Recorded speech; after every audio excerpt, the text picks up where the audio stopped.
जय हिंद. नमस्ते विद्यार्थी आणि प्राध्यापक मित्रांनो. मिस्टर अक्षय बळे SPPU एक्झाम अपडेट या यूट्यूब चॅनलमध्ये आपणा सर्वजणांचं स्वागत आहे.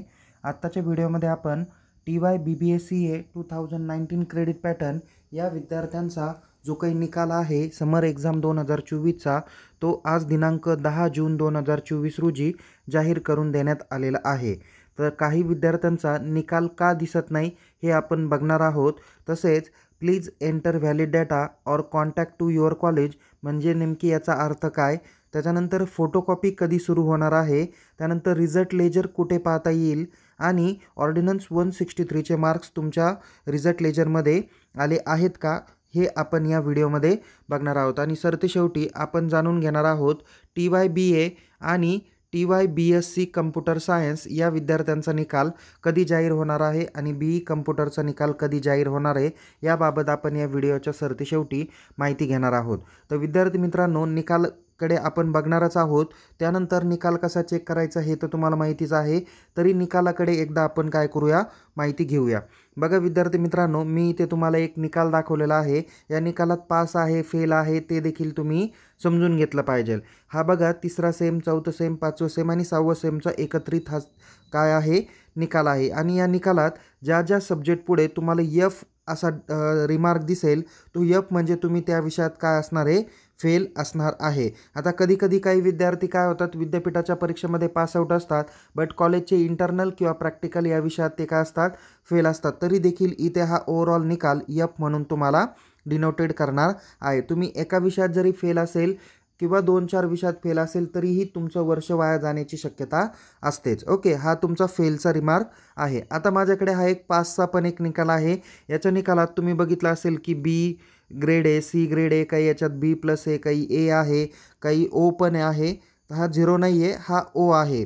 ओके, त्यानंतर काही ठिकाणी A+ पण ग्रेड आहे. आणि सरतेशेवटी तुम्हाला SGPA 6ही सेमिस्टरचं दिलेलं आहे आणि सांगितलं आहे की total credit 90, add on credit 04 किंवा ग्रेड पॉईंट 676. आणि जो काही TYचा निकाल आहे पासिंग विद्यार्थ्यांचा 2 पानावर निकाल आहे. आणि खालच्या याच्यावर पण दाखवलेला आहे किंवा पुढच्या पेजवर first year credit 42, add on credit 4, grade point 319 आणि CGPA 7.54 आणि फायनल ग्रेड A दिलेला आहे. कधी कधी या ठिकाणी बघा एक दाखवतो, इथे A पण असतो आणि इथे FYच्या ठिकाणी तिथं खालती प्लस पण चिन्ह असतं. सो त्यावेळेस तुमचा कदाचित A+ ग्रेड हा असतो. आता या विद्यार्थ्यांचा मनामध्ये प्रश्न येतो, सर आमच्या निकालामध्ये तर पर्सेंटेज दाखवले नाही, तर ते पर्सेंटेज कसे काढायचे. तर या संदर्भात आपल्या या यूट्यूब चॅनलच्या डिस्क्रिप्शन बॉक्समध्ये आपण काय केलेलं आहे, या व्हिडिओच्या डिस्क्रिप्शन बॉक्समध्ये CGPAवरून पर्सेंटेज कसे कॅल्क्युलेट करायचे त्याचे व्हिडिओ केलेला आहे. तो व्हिडिओ काळजीपूर्वक बघा आणि त्या पद्धतीने तुम्ही तुमचे पर्सेंटेज कॅल्क्युलेट करू शकता.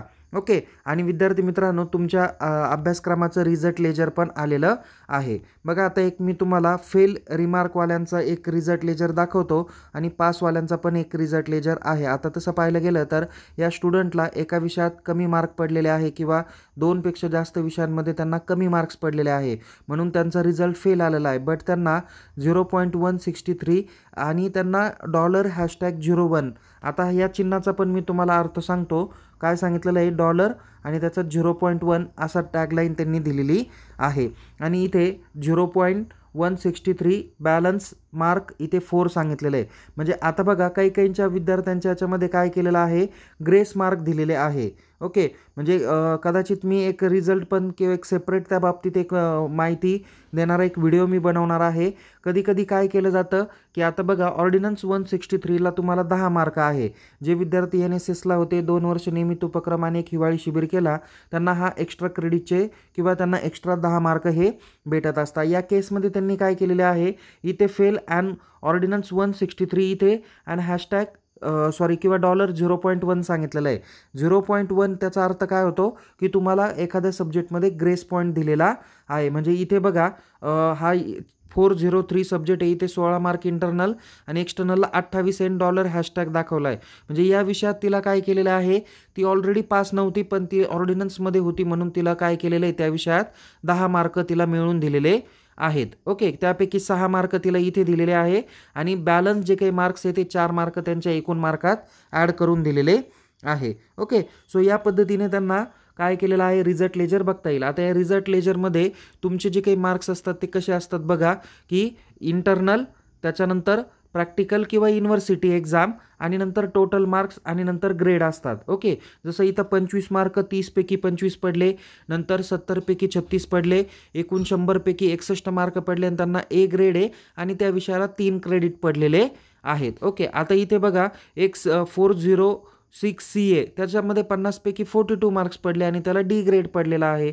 ओके, त्यानंतर इथे एक्स्ट्रा क्रेडिटचे पण काय दाखवलेले आहे, मार्क्स दाखवलेले आहे. जसं इथे एक्स्ट्रा क्रेडिटमध्ये GR2A पासून GRचे पुढचे विषय आहे. आता या विद्यार्थिनीला जसं GR3A मध्ये 1 क्रेडिट, GR4A मध्ये 1 क्रेडिट आणि GR9A चे 4 क्रेडिट, असे मिळून त्यांना किती क्रेडिट भेटलेले आहे, 6 क्रेडिट भेटलेले आहे. म्हणजे 4पेक्षा जास्त क्रेडिट आहे.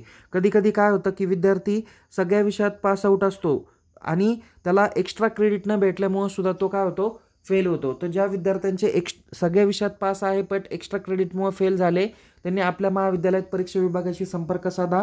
परीक्षा विभाग विद्यापीठाशी संपर्क करून तुमचे राहिलेले एक्स्ट्रा क्रेडिट मार्क भरतील. त्यासाठी काही सेपरेट फॉर्म भरण्याची आवश्यकता नाही, फक्त विद्यापीठाच्या परीक्षा विभागाला संपर्क करणं अपेक्षित आहे. ओके, सो मी रिझल्ट लेजर आणि रिझल्टबाबत थोडक्यात माहिती दिलेली आहे.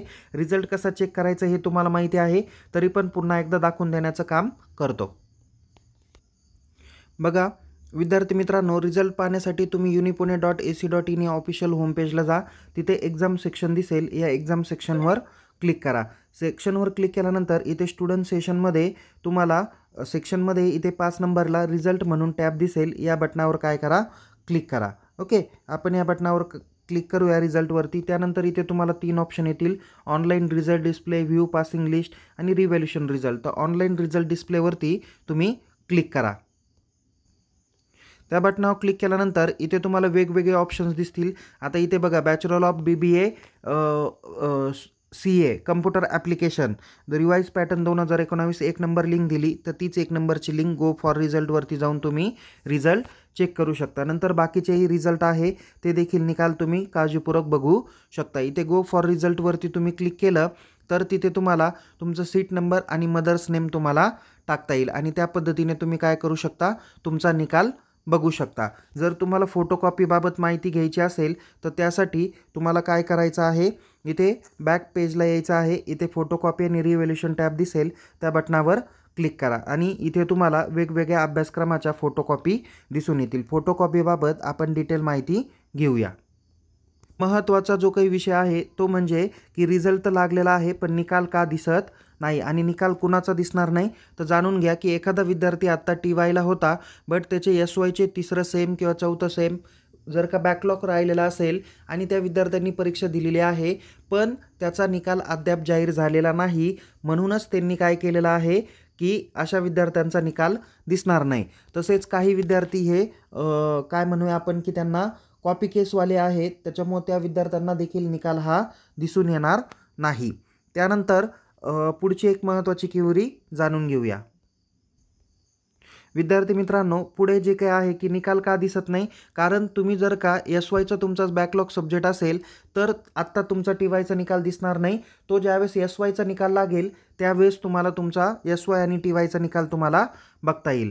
त्यानंतर पुढे आहे please enter valid data or contact to your college. नेमकी याचा अर्थ काय, तर बघा हे असे विद्यार्थी आहे जे आत्ता TYला होते बट ज्यांचा SYचा 3रा सेम किंवा 4था सेम याचा विषय देणं बाकी होतं, म्हणून या विद्यार्थ्यांना असा एरर येत आहे. तर या विद्यार्थ्यांचा निकाल हा SYचा ज्यावेळेस निकाल जाहीर होईल त्यावेळेस SY आणि TY हा सोबत निकाल त्यांचा दिसून येणार आहे. म्हणजे ज्या विद्यार्थ्यांचा असा please enter valid or contact your college असा जर का मेसेज येत असेल तर त्या विद्यार्थ्यांनी समजून घ्या आपला SYचा रिझल्ट पेंडिंग आहे, म्हणूनच आपल्याला निकाल हा दिसत नाही. नेक्स्ट आहे फोटोकॉपी कधी सुरू होणार आहे. बघा विद्यार्थी मित्रांनो, एक एक्झाम्पल म्हणून सांगतो की TY BComचा जो काही निकाल होता तो निकाल 1 जून 2024 रोजी लागलेला होता. त्याच्या फोटोकॉपी या 8 जूनला स्टार्ट झालेल्या होत्या. म्हणजेच तुमचा निकाल आज 10 तारखेला जाहीर झालेला आहे. तर मी मॅक्झिमम म्हणेल 15 ते 18 जूनच्या दरम्यान तुमची फोटोकॉपी या विषयांची स्टार्ट होणार आहे। मग फोटोकॉपीला कोण टाकू शकतं की एखाद्या विद्यार्थ्याला पासिंगसाठी 28 मार्क पाहिजे होते आणि त्याला 25-26 मार्क पडले, तो विद्यार्थी फोटोकॉपीला टाकू शकतो। किंवा एखादा विद्यार्थी फेलच होत असेल एखाद्या विषयामध्ये, सगळे विषय पास आहे पण एखाद्या विषयात फेल होत असेल आणि त्याला बऱ्यापैकी मार्क आहे, फक्त एखाद्या 2 मार्कावरून तो जर का नापास होत असेल तर त्यावेळेस त्या विद्यार्थ्यांनी फोटोकॉपीला निश्चित टाकावं। त्यानंतर विद्यार्थी मित्रांनो, रिझल्ट लेजर तुम्हाला कुठे पाहता येणार आहे, तर विद्यार्थी मित्रांनो जे महाविद्यालय तुम्ही प्रवेश घेतलेला आहे त्या महाविद्यालयात परीक्षा विभागात संपर्क करा। परीक्षा विभागात तुम्हाला काय करता येईल, तुमचा रिझल्ट लेजर हे बघता येईल किंवा बहुतेक महाविद्यालय रिझल्ट लेजर डाउनलोड करून तुमच्या टेलिग्राम व्हॉट्सअप ग्रुपवर तुम्हाला निश्चित शेअर करून देतात। त्यामुळे रिझल्ट लेजर तुम्ही बघा, त्यामधून तुम्हाला इंटरनल, प्रॅक्टिकल, एक्सटर्नल कुठे नेमकी कमी मार्क्स पडलेले आहेत ते तुम्हाला दिसून येतील। जसं 70 पैकी तुम्हाला 28 मार्क पाहिजे, 50 पैकी तुम्हाला 20 मार्काला पासिंग पाहिजे आणि जर का तुमचा पेपर म्हणजे एक्झाम्पल म्हणून सांगतो 35 मार्काचा असेल तर 14 मार्काला पासिंग आहे। सो या पद्धतीने तुम्हाला काय आहे, वेगवेगळ्या विषयांच्या पासिंगसाठी वेगवेगळा क्रायटेरिया देण्यात आलेला आहे। त्यामुळे रिझल्ट लेजरसाठी तुम्ही तुमच्या महाविद्यालयात ॲडमिनिस्ट्रेशन डिपार्टमेंट किंवा परीक्षा विभागाशी संपर्क साधू शकता। त्यानंतर निश्चितच पुढचा प्रश्न आहे की ऑर्डिनन्स 163चे मार्क्स आले का, तर हो निश्चित आलेले आहे। ज्या महाविद्यालयांनी तो डेटा विद्यापीठाला सबमिट केला होता फीसह, त्या विद्यार्थ्यांच्या निकालामध्ये ऑर्डिनन्स 163 मार्क्स आलेले आहे, तर ते रिझल्ट लेजरमध्ये रिफ्लेक्टेड आहे आणि तुमच्या ओरिजिनल मार्क लिस्टमध्ये पण रिफ्लेक्टेड होणार आहे। ओके, ऑर्डिनन्स 163 हा NSS रिलेटेड असतो, त्यामुळं NSSमध्ये तुम्ही 2 वर्ष नियमित उपक्रम आणि एक हिवाळी शिबिर दिला असेल तर निश्चित तुम्हाला त्याचे 2 क्रेडिट किंवा 1 क्रेडिट असेल आणि 10 मार्कांचा लाभ हा तुम्हाला निश्चित भेटणार आहे। त्यासाठी तुम्ही तुमच्या महाविद्यालयात परीक्षा विभागाशी संपर्क साधा। शेवटची माहिती आहे ती म्हणजे की तुमचा TY BA नंतर TY BSc कम्प्युटर सायन्स यांचा जो काही निकाल आहे तो येत्या आठवड्यात म्हणजे निदान 15 जूनपर्यंत जाहीर होण्याची शक्यता आहे आणि ऑल SY च्या फॅकल्टीचा जो काही निकाल आहे तो दिनांक 20 जूनपर्यंत जाहीर होण्याची शक्यता आहे। MA MCOM MSc ऑल फॅकल्टीचा निकाल जून महिन्याच्या लास्ट वीकला जारी होणार आहे। लवकर जारी झाला तर त्याची माहिती आपण आपल्या टेलिग्राम चॅनल ॲज वेल ॲज यूट्यूब चॅनलला निश्चित देणार आहे। मी तुम्हाला ऑलरेडी सांगितलेलं होतं की कोणत्या अभ्यासक्रमाचा निकाल कधी जाहीर होणार आहे आणि त्या पद्धतीने किंवा कदाचित त्याच्या अगोदरसुद्धा निकाल हा जाहीर होत असतो। तर विद्यार्थी मित्रांनो, तुम्हाला फोटोकॉपीला कसे अप्लाय करायचे, तुम्हाला एकूण किती पर्सेंटेज पडले, एक्स्ट्रा क्रेडिट कुठे पाहता येईल, नेमकी किती पाहिजे, या सगळ्याबाबतच्या महत्त्वाच्या शंका या आपल्या व्हिडिओमध्ये तुम्हाला बघायला भेटतात, आपल्या यूट्यूब चॅनलला बघायला भेटतात। म्हणून विद्यार्थी मित्रांनो, आपण आपला यूट्यूब चॅनलला सबस्क्राईब करा। अधिक माहितीसाठी टेलिग्राम चॅनलमध्ये सहभागी व्हा, लिंक डिस्क्रिप्शन बॉक्समध्ये देण्यात आलेली आहे। पुन्हा भेटूया एका नवीन विषयासह, नवीन व्हिडिओसह। तोपर्यंत तुम्हाला येणाऱ्या भावी वाटचालीसाठी खूप खूप शुभेच्छा। टेक केअर, जय हिंद, धन्यवाद।